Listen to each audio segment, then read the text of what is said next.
আজ নিরুপমাকে খুব মিস করছিলাম, কারণ আমরা ৩ বন্ধু ছিলাম। ও আমাদের পেছনের বেঞ্চটাতেই বসতো। আর আমাদের একদিনে ২টো করে এক্সাম হয়। একটা এক্সাম শেষ করে আমরা টিফিন খেতে বসে পড়েছি। ভাবলেই কেমন একটা হচ্ছে যে এই তো সেদিন ফার্স্ট সেমিস্টারে এক্সাম দিলাম আর এক্ষুনি লাস্ট সেমিস্টারে এক্সাম দিচ্ছি। শেষবারের মতো সবাই একসাথে টিফিন খাচ্ছি এক্সাম হলে। ওদিকে লিজা নিচে গিয়ে হারিয়ে গেছে, ক্লাসরুম খুঁজে পাচ্ছে না, কারণ ও সেকেন্ড ফ্লোরে গিয়ে রুম এক্সাম দিয়ে ফিরে এসে সন্ধ্যাবেলা রুমের কাছেই মাকে নিয়ে বেরিয়েছিলাম রথের মেলায় একটু কেনাকাটা করে খেয়ে দিয়ে চলে এলাম দুজন মিলে। এই কদিন মা ছিল বলে তো আমি বেশ ভালোই ছিলাম। ঘুম থেকে উঠেই হাতের সামনে একটার পর একটা খাবার রেডি পেয়ে যাচ্ছে। মা রান্না করছিল ইলিশ মাছ, তো মাছ ভেজে নিয়ে আমাকে একটা খেতে দিল। তারপর দুপুরের খাবার খেয়ে চলে গেলাম দিদির বাড়ি। এখানে দেখো আমার মা আবার আমার দিদির মেয়ের ভিডিও করছে।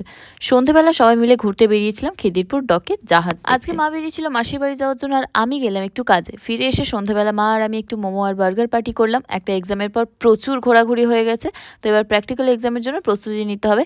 তাই চলে এসেছি ইউনিভার্সিটির রিহার্সাল করতে করতে